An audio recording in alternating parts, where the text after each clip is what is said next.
안녕하세요. 사연동행입니다.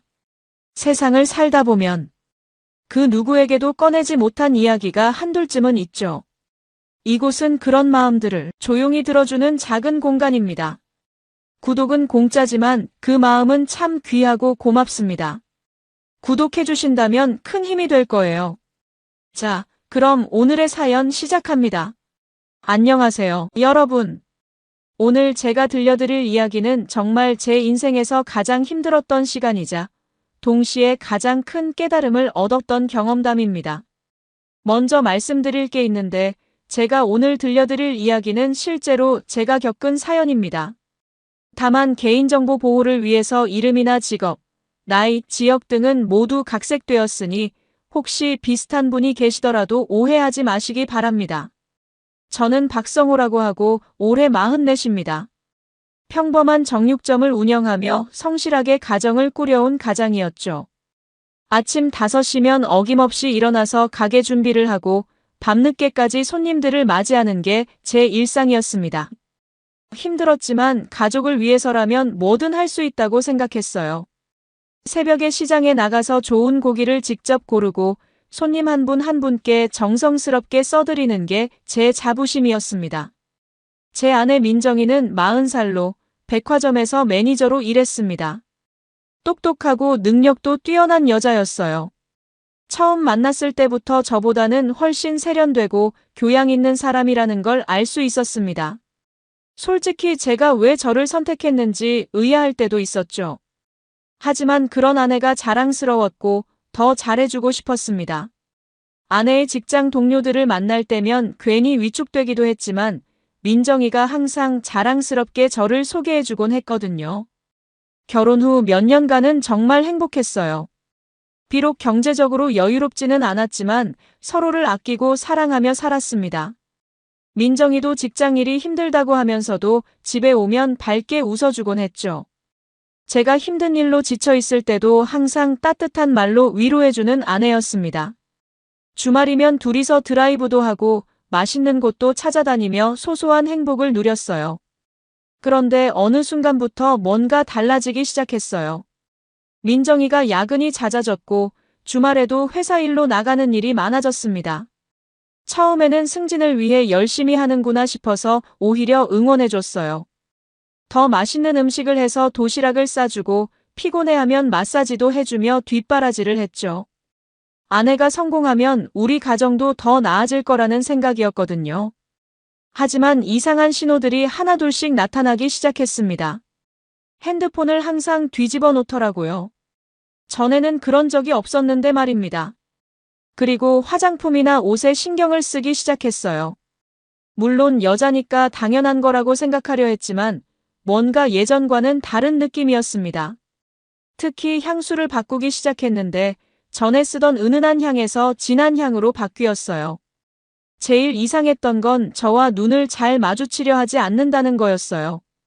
예전에는 집에 오면 하루 있었던 일들을 제잘제잘 얘기해주곤 했는데 점점 말수가 줄어들었습니다. 물어봐도 그냥 피곤해라는 말만 반복했죠. 함께 저녁을 먹을 때도 스마트폰만 보고 있더라고요. 그럴 때마다 가슴이 답답해지는 걸 느꼈지만 설마 하는 마음으로 넘겼습니다. 더 이상한 건 아내의 생활 패턴이 완전히 바뀌었다는 거였어요. 전에는 집에서 드라마 보는 걸 좋아했는데 갑자기 헬스장을 다니기 시작했습니다. 물론 건강을 위해서라고 하니까 좋은 일이라고 생각했죠. 하지만 운동복도 새로 사고 화장까지 하고 헬스장에 가는 모습을 보니 뭔가 석연치 않았어요. 그러던 어느 날 결정적인 순간이 왔습니다. 민정이가 회사 워크숍에 간다며 1박 2일로 집을 비웠는데 우연히 그날 백화점에 갈 일이 생겼어요. 혹시나 싶어서 민정이 부서에 들렀더니 동료분이요. 매니저님은 오늘 휴가셨는데요? 라고 하더라고요. 그 순간 뒤통수를 얻어맞은 것 같았습니다.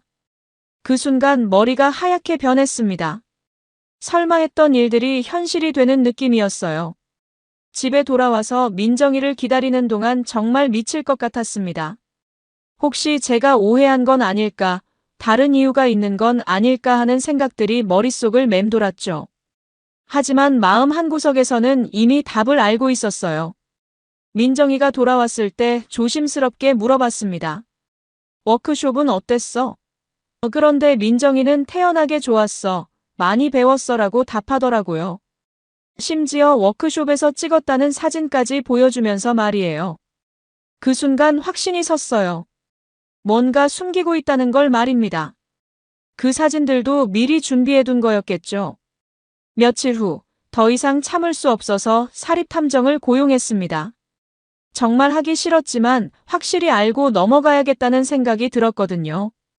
탐정비도 만만치 않았지만 이 상황을 명확히 해야만 했어요. 그리고 일주일 후 탐정으로부터 전화가 왔습니다. 증거 확보했습니다. 탐정이 건네준 사진들을 보는 순간 세상이 무너지는 느낌이었어요. 민정이가 회사 상사와 호텔에 들어가는 모습, 식당에서 다정하게 식사하는 모습들이 생생하게 담겨 있었습니다. 심지어 손을 잡고 걸어가는 모습까지요. 그렇게 믿었던 아내가, 그렇게 사랑했던 사람이 저를 배신하고 있었던 거죠. 상간남은 민정이보다 2살 많은 부장이었습니다. 결혼한 남자였어요. 탐정이 조사한 바로는 아내와 아이까지 있는 가정의 남자였습니다. 그런 사람이 어떻게 다른 사람의 가정을 이렇게 망가뜨릴 수 있는지 이해할 수 없었어요. 그날 밤 민정이와 마주 앉아 이야기했습니다. 처음에는 부인하려고 했지만 증거를 보여주자 결국 모든 걸 인정했어요. 미안해, 정말 미안해를 반복하면서 울기만 했습니다. 하지만 그 눈물조차 진짜인지 의심스러웠죠. 언제부터였어? 라고 물으니 6개월 전부터라고 하더라고요.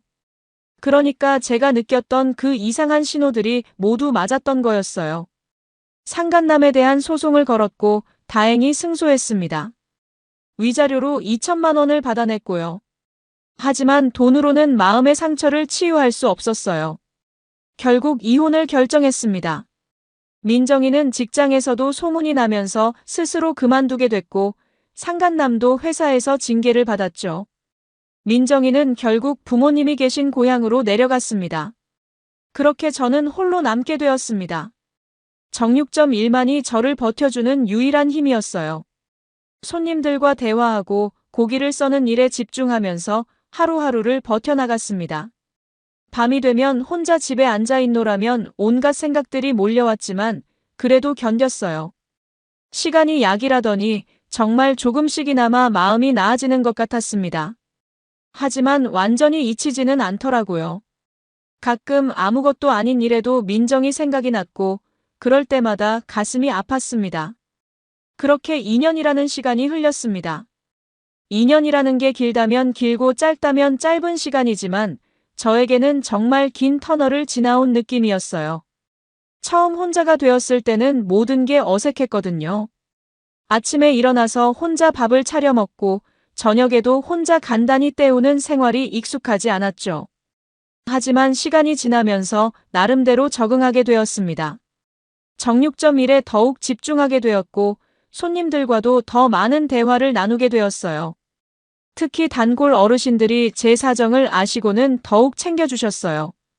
성호야, 너무 일만 하지 말고 좋은 사람도 만나봐라는 말씀을 자주 해주셨죠. 물론 그럴 마음의 준비는 전혀 되어 있지 않았지만요.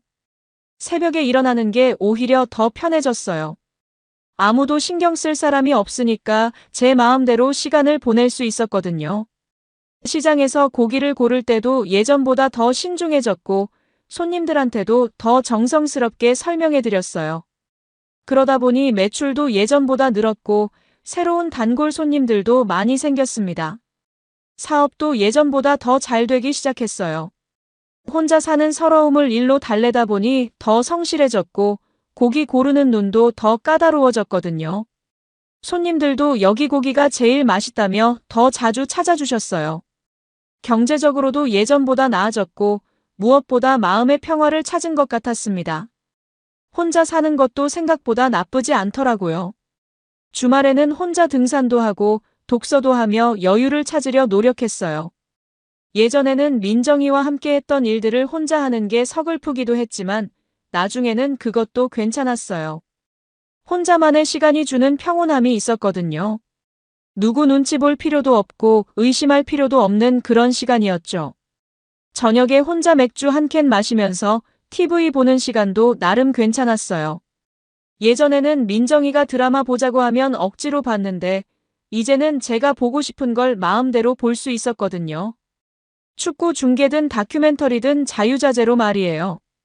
근처 단골 식당 사장님들과도 더 친해졌어요. 성우야, 오늘도 혼자 먹어? 하시면서 이것저것 챙겨주시곤 했거든요. 특히 맞은편 분식집 사장님은 제가 혼자라는 걸 아시고는 김밥이나 떡볶이를 서비스로 자주 주셨어요. 그런 따뜻함이 있어서 외롭다는 생각은 별로 안 들었죠. 그런데 그해 가을 예상치 못한 일이 벌어졌습니다. 정육점에서 일하고 있는데 갑자기 민정이가 나타난 거예요. 처음에는 눈을 의심했어요. 2년 동안 연락 한 번 없었는데 갑자기 왜 나타난 건지 이해할 수 없었거든요. 그런데 민정이의 모습이 예전과는 완전히 달라져 있었어요. 살이 많이 빠져서 볼이 푹 들어가 있었고 옷차림도 수수했습니다. 예전에 즐겨 입던 화려한 옷들은 온데간데 없고 그냥 평범한 추리닝 차림이었어요. 무엇보다 눈에서 예전의 그 자신감 넘치는 모습을 찾을 수 없었어요. 마치 많은 고생을 한 사람의 모습이었습니다. 잠시 동안 저희는 아무 말도 하지 못하고 서로를 바라보기만 했어요. 성우야. 민정이가 먼저 입을 열었어요. 목소리도 예전과 달랐어요.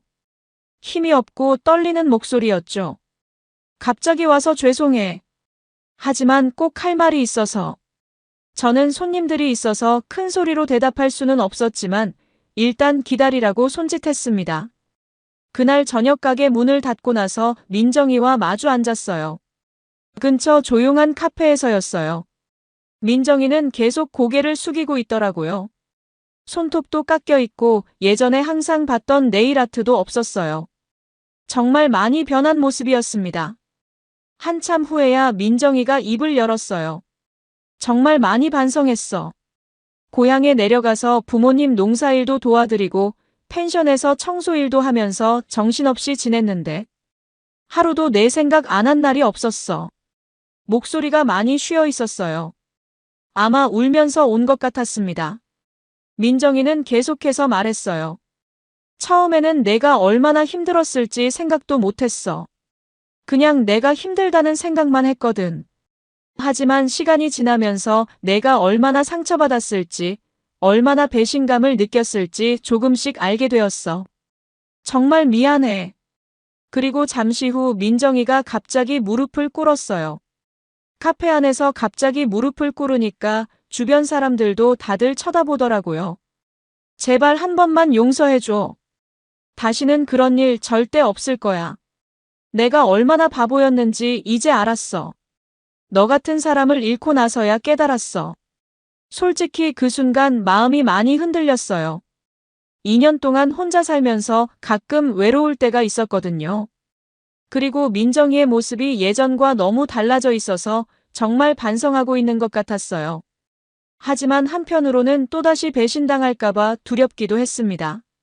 일단 일어나. 여기서 이러면 안 되잖아. 민정이를 일으켜 세웠어요. 그리고 조용히 말했어요. 갑자기 와서 이런 말하면 내가 뭐라고 대답하길 바라는 거야? 2년 동안 연락도 없다가. 민정이는 알아. 정말 갑작스럽게 와서 미안해. 하지만 더 이상 참을 수 없었어라고 했어요. 민정이는 지난 2년 동안의 이야기를 들려줬어요. 고향에 내려가서 부모님한테 모든 사실을 털어놓았다고 했어요. 부모님이 얼마나 실망하셨는지, 특히 아버지는 한동안 말도 안 하셨다고 하더라고요. 그리고 동네에서도 소문이 나서 눈치 보며 살아야 했다고 했습니다. 그 남자는 어떻게 됐어? 제가 물었어요. 연락 끊었어. 그 사람도 부인한테 들켜서 집에서 쫓겨났다고 하더라고. 내가 바보였어. 그런 사람한테 너를 버리다니. 민정이는 또 울기 시작했어요. 이번엔 정말 진심으로 우는 것 같았습니다. 정말 고민이 많이 되었어요. 한편으로는 민정이가 진심으로 반성하는 것 같았고, 다른 한편으로는 2년 전에 그 배신감이 다시 떠올랐거든요. 그날 밤 집에 돌아와서 잠을 이룰 수 없었어요. 머릿속으로는 온갖 생각이 돌았습니다. 며칠 후 민정이가 다시 가게로 왔어요. 이번에는 앞치마를 가져와서는 일 도와줄게라고 하더라고요. 처음에는 거절했지만 민정이가 워낙 간절하게 부탁해서 일단 며칠만 지켜보기로 했어요. 그런데 민정이가 정말 열심히 하더라고요. 예전에 집에서는 설거지도 잘 안 하던 사람이 가게 청소부터 시작해서 손님 응대까지 척척 해내는 거였어요. 단골 손님들도 민정이를 보고 어머, 사모님이 다시 오셨네라며 반가워했습니다. 물론 저희 사정을 아는 분들은 조금 어색해하셨지만 대부분은 자연스럽게 받아들여 주셨어요. 민정이도 손님들한테 정말 친절하게 대했고 일도 빨리 배워서 큰 도움이 되었어요. 무엇보다 민정이가 예전과 완전히 달라진 게 느껴졌어요. 예전에는 이것도 해야 해. 이런 식으로 투덜거렸는데 이제는 제가 말하기도 전에 먼저 알아서 하더라고요.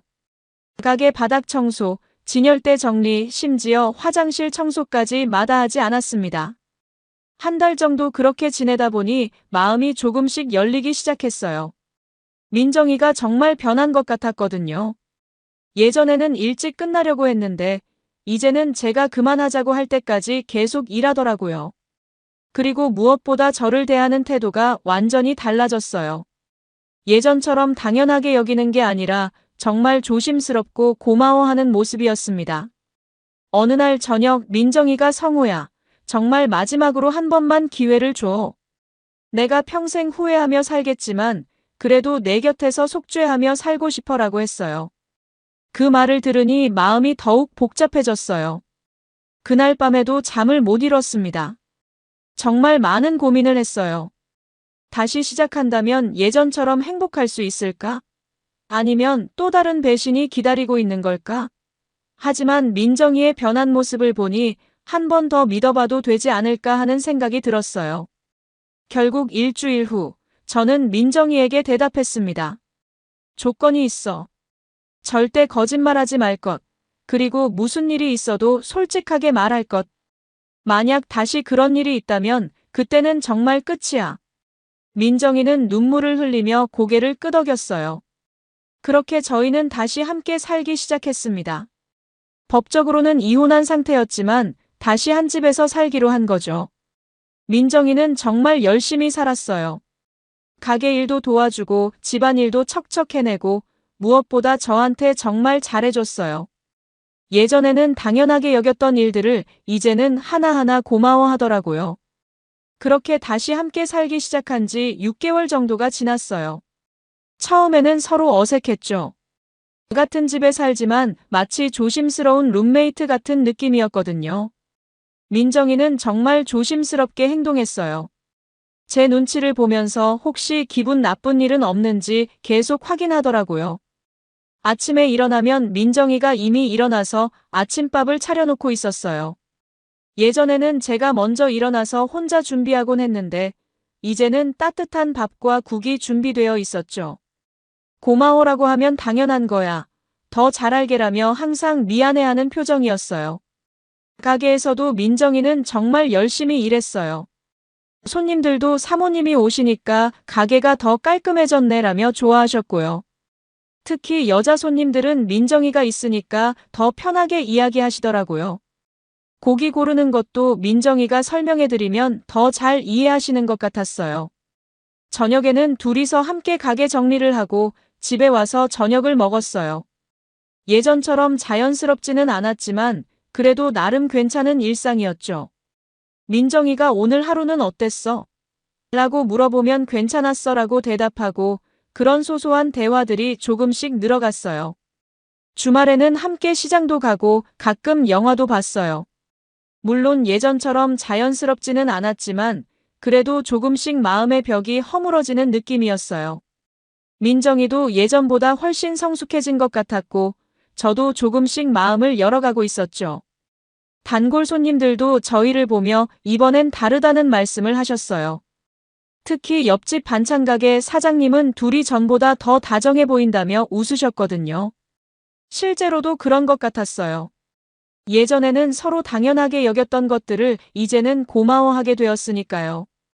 민정이는 정말 변했어요.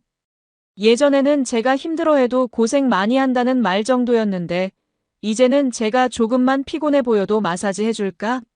라며 챙겨주더라고요. 그리고 제가 좋아하는 음식들을 기억해뒀다가 틈틈이 해주곤 했어요. 가게 일도 정말 열심히 했어요. 새벽에 시장에 갈 때도 함께 따라와서 고기 고르는 것도 배우고 손님들한테 어떻게 설명해야 하는지도 열심히 물어보더라고요. 예전에는 시장은 너무 더럽다며 가기 싫어했는데 이제는 오히려 먼저 같이 갈까? 라고 물어보곤 했어요. 그리고 무엇보다 핸드폰을 투명하게 사용하더라고요. 예전에는 항상 뒤집어 놓고 메시지가 와도 몰래 확인했는데 이제는 아예 비밀번호도 알려주고 확인하고 싶으면 언제든 봐라고 했어요. 처음에는 그럴 필요 없다고 했지만 민정이가 워낙 간절하게 말해서 받아들였죠.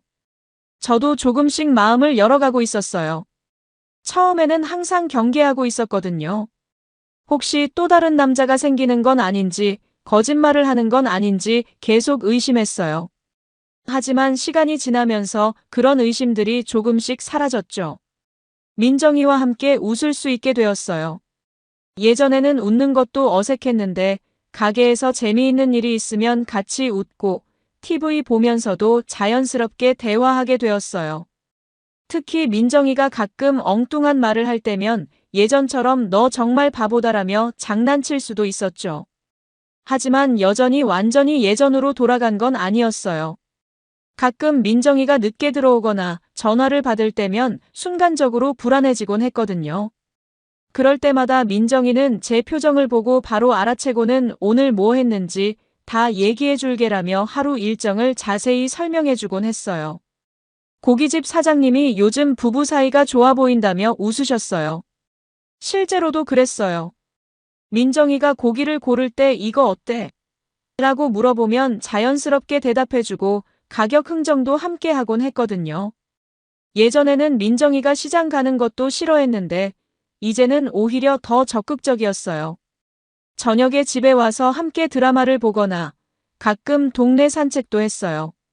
물론 손을 잡고 다니거나 그런 건 아니었지만 그래도 자연스럽게 나란히 걸을 수는 있었죠. 민정이가 저기 새로 생긴 카페 가볼까?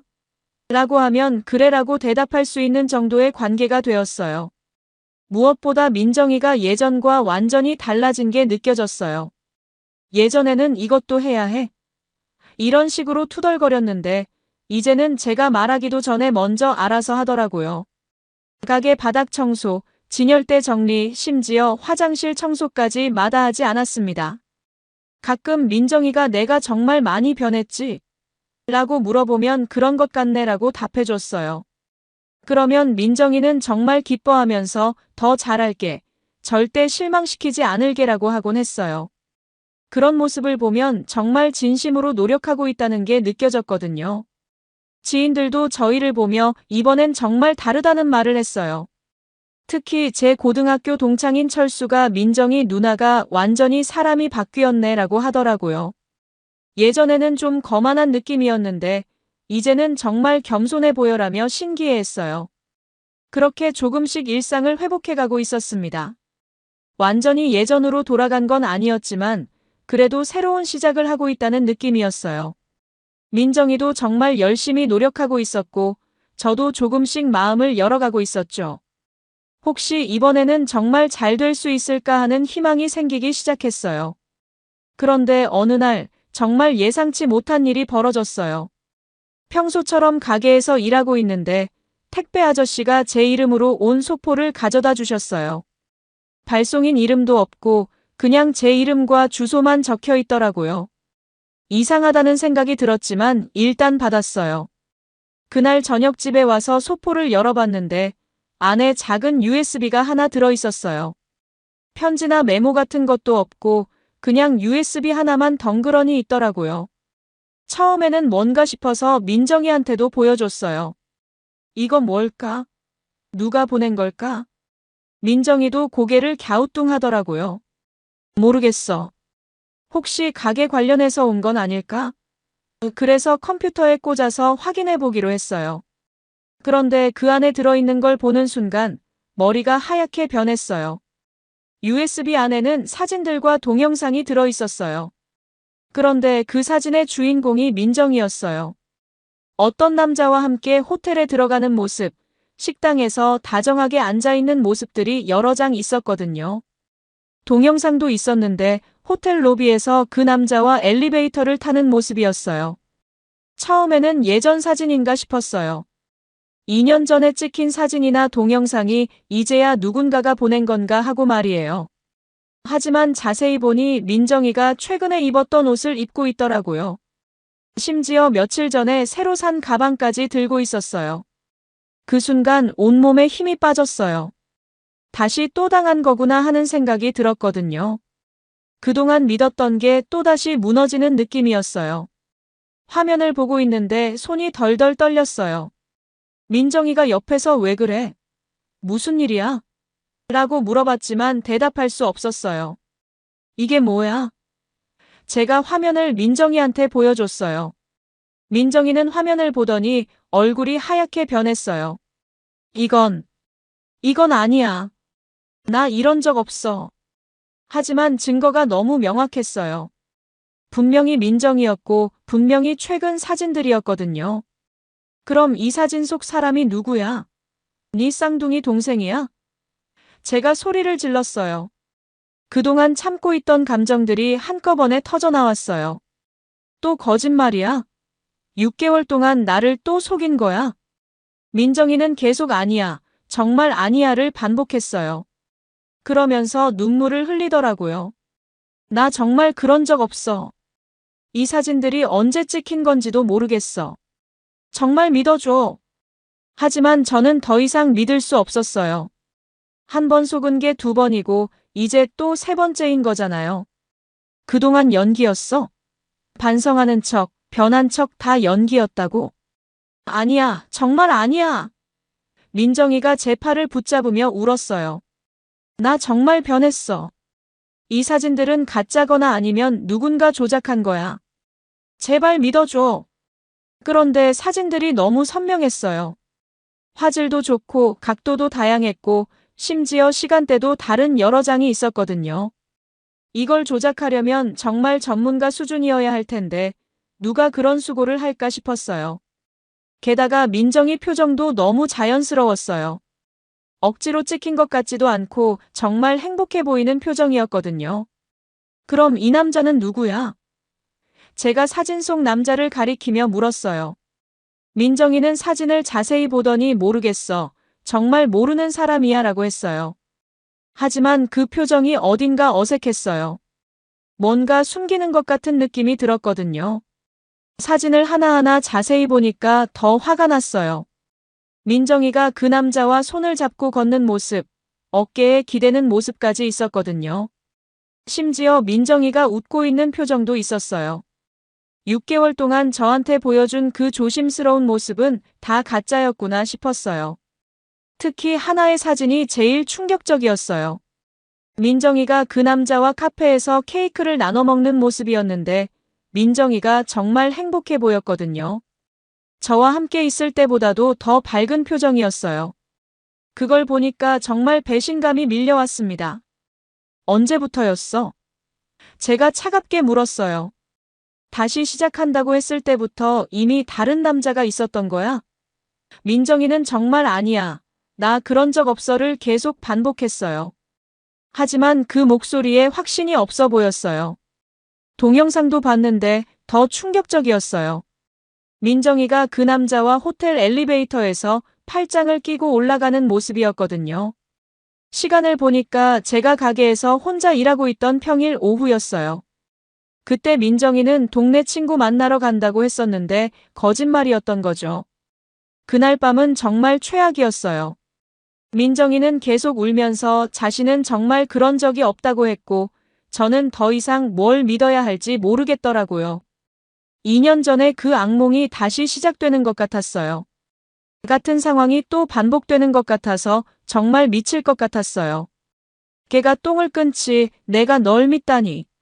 제가 중얼거렸어요. 민정이는 그 말을 듣고 더욱 큰 소리로 울기 시작했어요.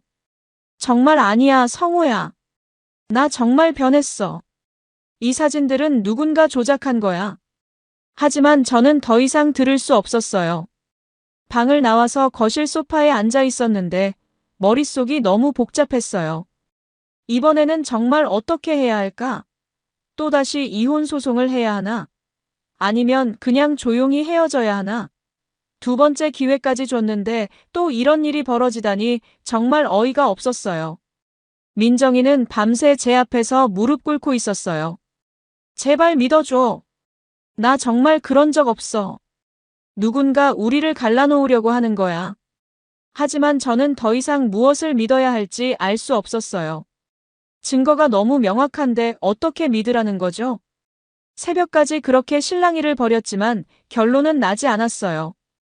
저는 당분간 생각할 시간이 필요해라고 했고 민정이는 알겠어. 하지만 나 정말 결백해라며 계속 울었어요. 그 모습을 보니까 한편으로는 불쌍하기도 했지만 또 한편으로는 또 속고 있는 건 아닌가 싶었어요. 다음 날 아침 저는 가게에 나가면서 민정이더러 당분간 가게에 오지 말라고 했어요. 손님들 앞에서 이런 모습 보이고 싶지 않았거든요. 민정이는 알겠어라고 고개를 끄덕였지만 눈이 퉁퉁 부어 있었어요. 혼자 가게 일을 하면서도 계속 그 사진들이 머릿속에 맴돌았어요. 정말 민정이가 또 바람을 피운 걸까? 아니면 정말 누군가 조작한 걸까? 하지만 그 사진들이 너무 자연스러웠어요. 조작이라기엔 너무 완벽했거든요. 손님들도 사모님은 어디 가셨어요? 라고 물어보셨지만 제대로 대답할 수 없었어요. 좀 몸이 안 좋으셔서요 라고 대충 넘겼지만 마음은 정말 복잡했어요. 이제 어떻게 해야 할지 정말 갈 길이 막막했습니다. 그 다음 날부터 저는 민정이와 말을 하지 않았어요. 그 같은 집에 살면서도 마치 남남처럼 지냈죠. 민정이는 계속 해명하려고 했지만 저는 들을 마음이 없었어요. 가게에서도 분위기가 너무 어색해서 민정이더러 당분간 오지 말라고 했습니다. 민정이는 그럼 내가 어디서 뭘 하고 있는지라도 확인해줘라며 매 시간마다 사진을 보내왔어요.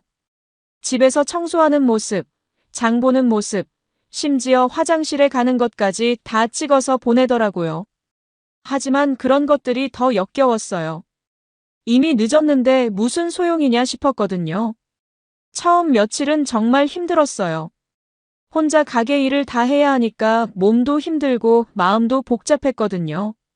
손님들이 사모님은 언제 오세요? 라고 물어보면 좀 아프셔서요 라고 대답할 수밖에 없었어요. 거짓말하는 것도 싫었지만 진실을 말할 수도 없는 노릇이었죠.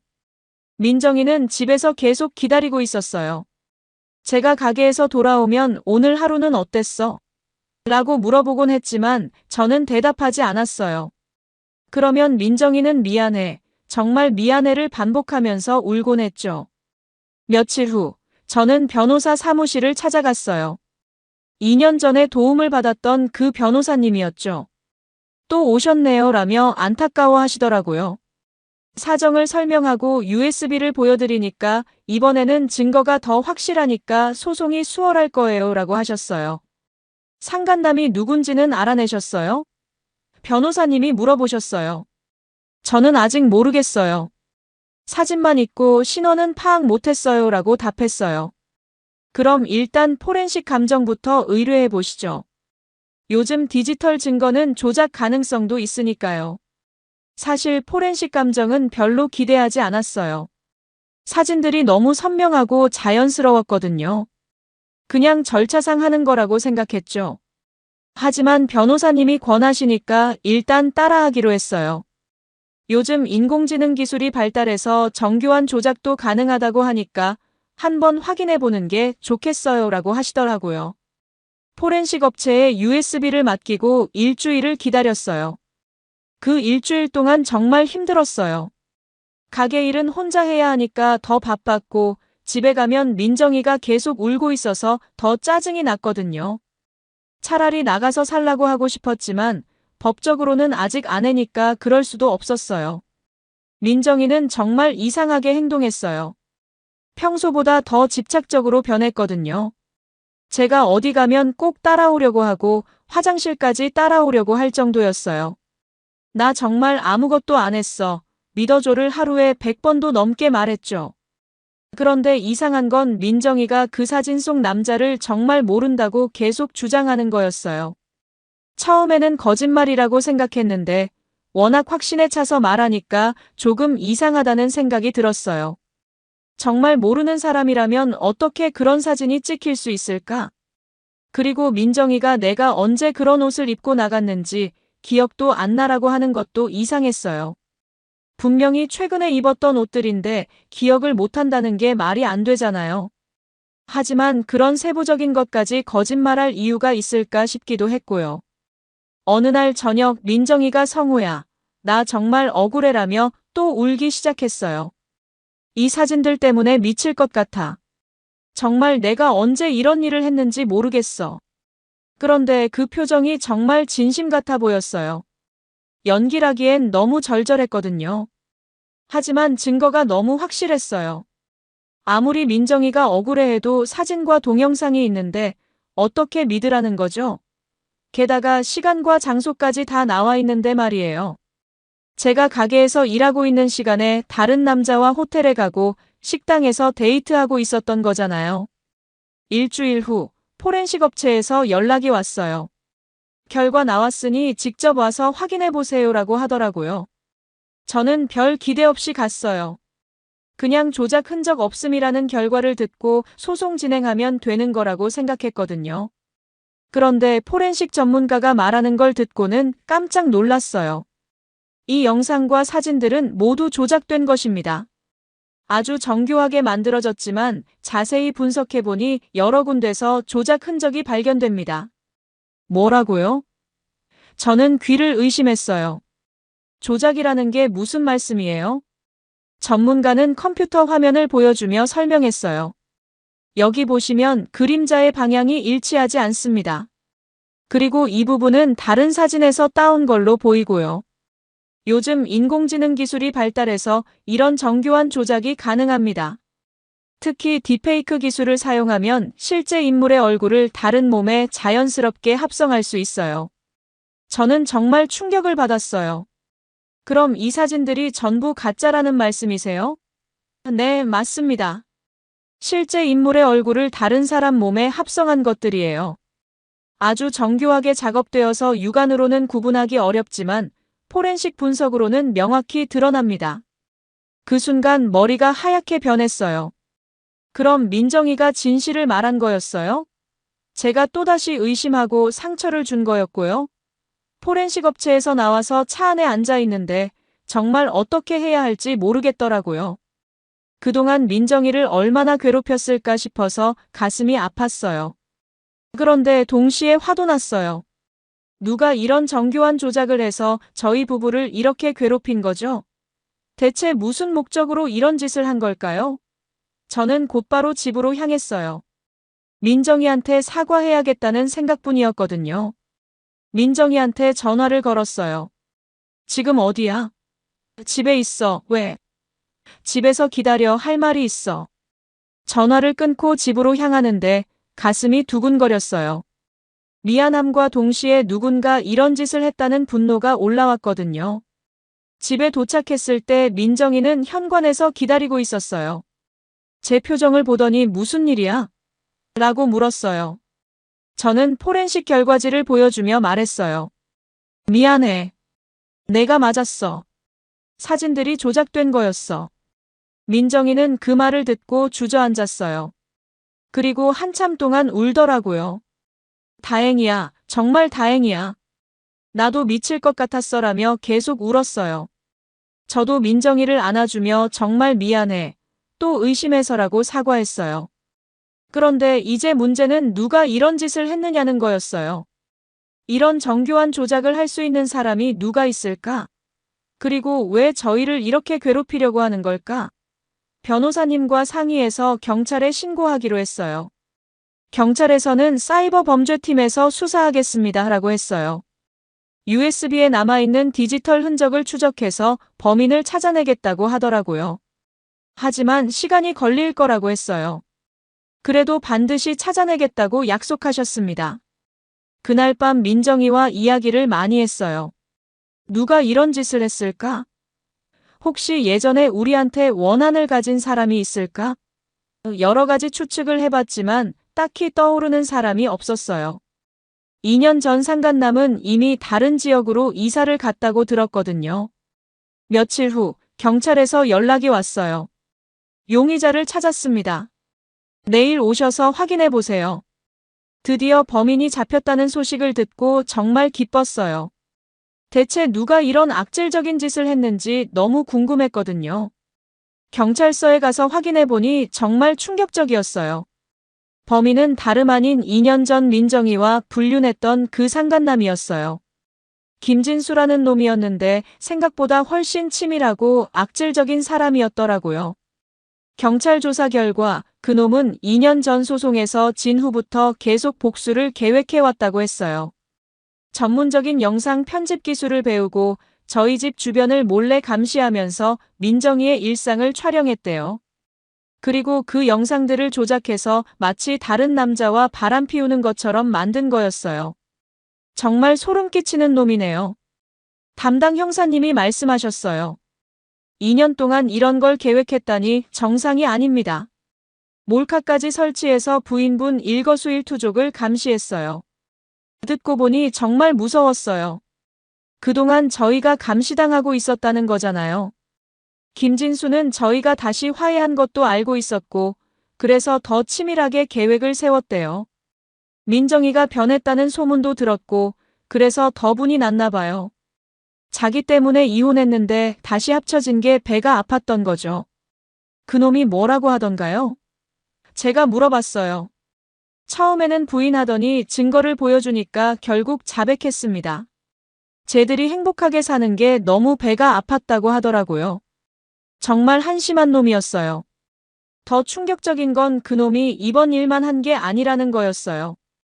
2년 동안 저희를 괴롭힐 방법을 계속 찾고 있었대요. 가게에 익명의 악성 리뷰를 올린 것도 그놈이었고 가끔 받았던 장난 전화도 그놈 짓이었어요. 무고죄와 허위사실 유포죄, 그리고 스토킹 범죄까지 적용됩니다.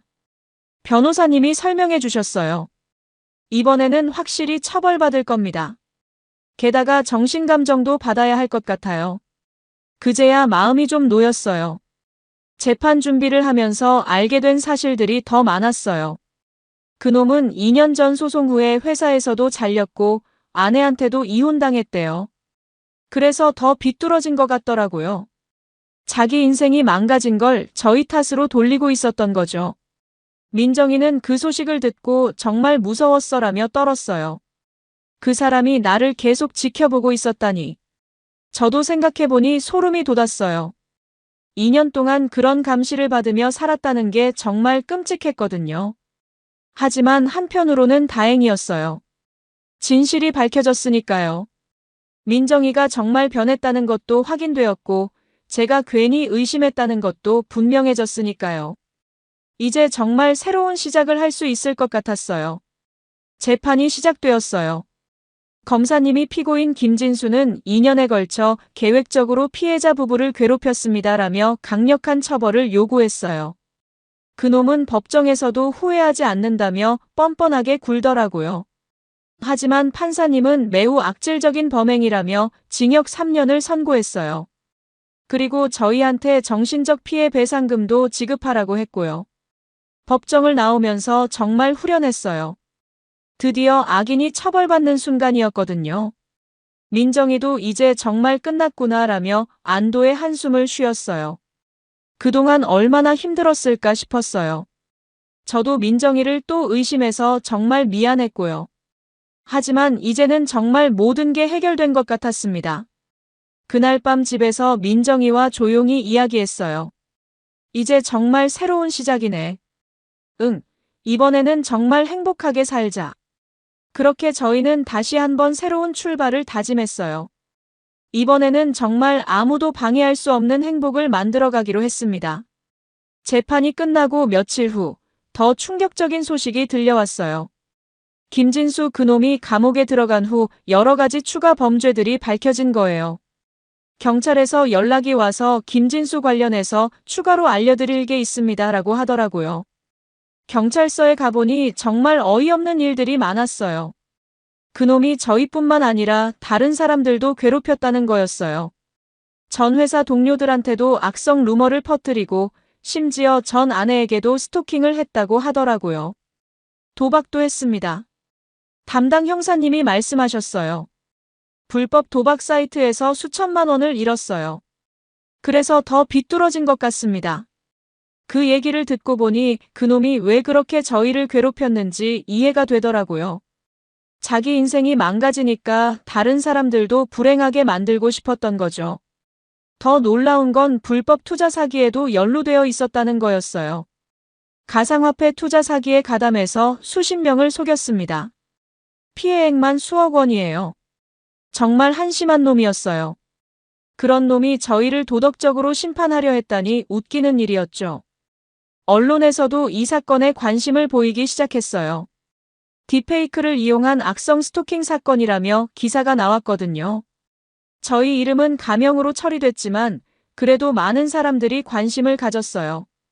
특히 요즘 같은 디지털 시대에 이런 범죄가 얼마나 무서운지 알려주는 사례가 되었죠. 김진수가 다니던 회사에서도 연락이 왔어요. 그런 직원이 있었다니 정말 죄송합니다라며 사과하더라고요. 그리고 그놈이 회사 내에서도 여러 가지 문제를 일으켰다는 사실도 알려주셨어요. 동료들한테 허위 소문을 퍼뜨리고 회사 기밀도 유출하려 했다고 하더라고요. 재미있는 건 그놈의 전 아내도 저희한테 연락을 해왔다는 거예요. 정말 죄송합니다. 그 사람 때문에 피해보셨죠? 라며 사과 전화를 하셨어요. 그리고 저도 2년 동안 스토킹 당해서 정말 힘들었어요 라고 하시더라고요. 전 아내 얘기로는 김진수가 이혼 후에도 계속 괴롭혔다고 해요. 집 앞에서 기다리고 직장까지 찾아와서 복합받자고 했어요. 정말 무서웠어요. 그런 놈이 저희한테도 그런 짓을 한 거구나 싶어서 소름이 돋았어요. 더 충격적인 건 그놈이 감옥에서도 반성하지 않는다는 거였어요. 교도관한테 나는 잘못한 게 없다며 계속 억지를 부린다고 하더라고요. 정말 정신이 나간 놈이었어요. 그런 사람과 엮였던 민정이가 얼마나 불운했을까 싶었죠. 민정이도 그 소식들을 듣고는 정말 무서운 사람이었구나라며 떨었어요. 만약에 우리가 헤어졌다면 그 사람이 원하는 대로 된 거잖아. 정말 그랬어요. 그놈의 계획대로라면 저희가 다시 이혼하고 서로 원망하며 살았을 거예요. 언론에서는 김진수 사건을 디지털 성범죄의 새로운 유형이라고 분석했어요. 실제 불륜 사진이 아니라 조작된 사진으로도 충분히 사람을 괴롭힐 수 있다는 걸 보여준 사례라고 하더라고요. 앞으로 이런 범죄를 막기 위한 법적 장치도 더 강화해야 한다고 했고요. 법무부에서도 이 사건에 관심을 보였어요. 딥페이크를 이용한 범죄가 늘어나고 있어서 대책이 필요하다며 저희 사건을 참고 사례로 연구한다고 하더라고요. 그래서 저희도 몇 번 인터뷰 요청을 받았어요. 인터뷰에서 저는 기술이 발달할수록 이런 악용 사례도 늘어날 것 같아요. 피해자들이 너무 고통받지 않도록 빠른 수사와 엄중한 처벌이 필요합니다라고 말했어요. 민정이도 저처럼 억울한 피해자가 더 이상 생기지 않았으면 좋겠어요라고 했고요. 그런데 더 놀라운 소식이 있었어요. 김진수가 감옥에서 다른 죄수들한테 따돌림 당하고 있다는 거였어요. 감옥에서도 그런 비열한 짓 하는 사람을 싫어한다고 교도관이 말해주셨어요. 정말 인과응보였죠. 김진수의 부모님도 저희한테 사과하러 오셨어요. 아들이 정말 죄송합니다. 그런 자식을 키운 저희가 부끄럽습니다라며 무릎까지 꿇으시더라고요. 저희는 부모님 잘못은 아니에요라고 위로해드렸지만 정말 안쓰러웠어요. 그 부모님 말씀으로는 김진수가 어릴 때부터 성격이 삐뚤어져 있었다고 해요. 자기가 잘못해놓고도 남 탓만 했어요. 그래서 걱정했는데 결국 이런 일이 라며 우셨어요. 유전인지 환경인지 모르겠지만 정말 타고난 악인 같았어요. 김진수가 다녔던 대학 동창들도 그때도 이상한 놈이었다며 증언했어요.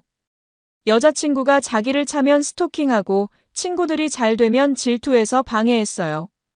그런 놈이 결국 이런 큰 범죄까지 저지른 거구나 싶었어요. 회사에서 김진수와 함께 일했던 동료도 정말 악질이었다고 말했어요. 승진해서 밀리면 상사 험담하고 후배가 잘하면 트집 잡고 정말 함께 일하기 싫은 사람이었어요. 그런 인간성을 가진 사람이니까 이런 짓도 할 수 있었던 거겠죠. 가장 충격적인 건 김진수가 다른 전과도 있었다는 거예요. 대학 시절에 전 여자친구 스토킹으로 경고를 받은 적도 있고 회사에서도 성희롱으로 징계를 받은 적이 있었다고 해요. 그런 전력이 있는 놈이 또 이런 짓을 한 거였어요. 정말 사회에서 완전히 격리시켜야 할 인간이었어요. 그런 놈 때문에 저희가 얼마나 고생했는지. 하지만 이제는 모든 게 밝혀졌고 그 놈도 확실히 처벌받았으니까 후련했어요. 악인은 결국 벌을 받는다는 걸 확실히 보여준 사건이었죠. 8장. 김진수가 완전히 몰락한 소식들이 하나둘씩 들려왔어요. 감옥에 간 후에도 그놈의 인생은 계속 나락으로 떨어지고 있었거든요. 교도소에서 연락이 와서 김진수가 다른 수감자들한테 집단 따돌림 당하고 있습니다 라고 하더라고요. 감옥에서도 여자를 괴롭힌 놈들은 제일 천대받는다고 하잖아요. 김진수도 예외가 아니었나 봐요. 밥도 혼자 먹고 운동 시간에도 구석에 혼자 있어요 라고 교도관이 말해주셨어요. 정말 자업자득이었죠. 더 웃긴 건 그놈이 감옥에서도 내가 뭘 잘못했냐며 계속 억지를 부린다는 거였어요. 상담사와 면담할 때도 반성하는 기색이 전혀 없어요 라고 하더라고요. 끝까지 뻔뻔한 놈이었어요. 그런 태도 때문에 가석방 가능성도 전혀 없다고 했고요. 한편 김진수와 관련된 다른 피해자들도 하나둘씩 나타나기 시작했어요. 전 회사 여직원 중에 그놈한테 스토킹당한 사람이 3명이나 더 있었다고 해요. 모두들 그때 신고했어야 했는데 라며 후회하고 있었어요. 그놈의 대학 동기 중에도 피해자가 있었어요. 김진수한테 사업 투자하자고 속아서 1,000만 원을 잃었어요 라며 뒤늦게 신고한 거예요. 알고 보니 그놈이 예전부터 지인들을 상대로 소규모 사기도 쳤던 거더라고요. 언론에서는 김진수 사건을 연일 보도했어요. 디지털 시대의 새로운 악질 범죄라는 제목으로 특집 프로그램까지 만들어졌어요. 저희 사건뿐만 아니라 그놈이 저지른 다른 범죄들도 모두 공개되었죠. 특히 그놈이 불법 도박으로 잃은 돈이 생각보다 훨씬 많았어요. 총 8천만 원을 도박으로 탕진했다고 수사 결과 밝혀졌거든요. 그 돈을 마련하려고 지인들한테 사기도 치고 회사 돈도 횡령하려 했다고 해요. 김진수의 전 아내도 언론과 인터뷰했어요. 그 사람은 정말 이기적이고 무책임한 사람이었어요. 결혼 생활 내내 거짓말만 했고 바람도 여러 번 폈어요. 민정이가 그런 놈과 엮였던 걸 생각하니 정말 불쌍했어요. 더 충격적인 건 그놈이 다른 여자들과도 불륜 관계를 가졌다는 거였어요. 민정이만이 아니라 다른 기혼 여성들과도 관계를 맺으면서 이혼하고 나랑 살자며 거짓말을 했다고 해요. 정말 시리얼 킬러 같은 놈이었어요. 그런 사실들이 알려지면서 민정이에 대한 시선도 많이 바뀌었어요. 김진수한테 속은 피해자 중 한 명이라는 인식이 생긴 거죠. 실제로도 그랬고요. 민정이도 그놈한테 완전히 속아서 인생이 망가질 뻔했으니까요. 김진수의 회사에서도 추가 조사 결과를 발표했어요. 재직 중에 회사 기밀을 외부에 유출하려 했고 동료들 사이에 허위 소문을 퍼뜨려 조직 분위기를 망쳤다고 하더라고요. 그런 놈을 왜 진작 해고하지 않았는지 의문이었어요. 그놈의 부모님도 완전히 절망 상태였어요. 다시 한번 저희한테 찾아와서 정말 죄송합니다. 아들 때문에 너무 많은 분들이 피해를 보셨네요 라며 또 사과하셨어요. 이번에는 현금 봉투까지 들고 오셨는데 저희는 받지 않았어요. 김진수가 살던 동네에서도 완전히 퇴출되었어요. 그런 악질이 우리 동네에 살았다니라며 주민들이 분노했거든요. 그놈의 부모님도 결국 이사를 가셨다고 해요. 정말 온 가족이 몰락한 거였죠. 가장 웃긴 건 그놈이 감옥에서 나도 피해자다라며 계속 억지를 부린다는 거였어요. 도박 중독 때문에 판단력을 잃었다며 변명하고 있다고 하더라고요. 끝까지 자기 잘못을 인정하지 않는 못된 놈이었어요. 그런 김진수와 달리 저희는 정말 행복한 나날을 보내고 있었어요. 민정이와의 관계도 예전보다 훨씬 좋아졌고 가게 사업도 더 번창했어요. 손님들도 부부 사이가 정말 좋아 보인다며 부러워하셨죠. 어느 날 저녁 민정이가 제게 말했어요. 성우야, 끝까지 날 믿어주지 못했지만 그래도 곁에 남을게. 나도 죄가 있으니까. 그 말을 듣고 마음이 아팠어요. 민정이가 먼저 잘못했긴 하지만 마지막에는 제가 의심해서 상처를 준 것도 사실이었거든요. 저는 잠시 침묵하다가 민정이의 손을 꼭 잡았어요. 이번엔 우리가 같이 지켜내자. 그 말을 듣고 민정이가 눈물을 흘렸어요. 이번에는 정말 행복하게 살 수 있을 것 같았어요. 아기는 처벌받았고 저희는 더 강해졌으니까요. 몰락한 김진수의 초라한 모습과 대비되어 저희 부부는 정육점 불을 켜고 다시 새로운 일상을 시작했어요. 아침 일찍 일어나서 시장에 가고 손님들을 정성스럽게 맞이하고 저녁에는 함께 가게를 정리하는 그런 평범하지만 소중한 일상이었죠. 손님들도 사모님이 정말 달라지셨네라며 민정이를 칭찬해 주셨어요. 실제로도 민정이는 예전과 완전히 다른 사람이 되어 있었어요. 겸손하고 성실하고 무엇보다 저를 진심으로 아끼는 모습이 느껴졌어요.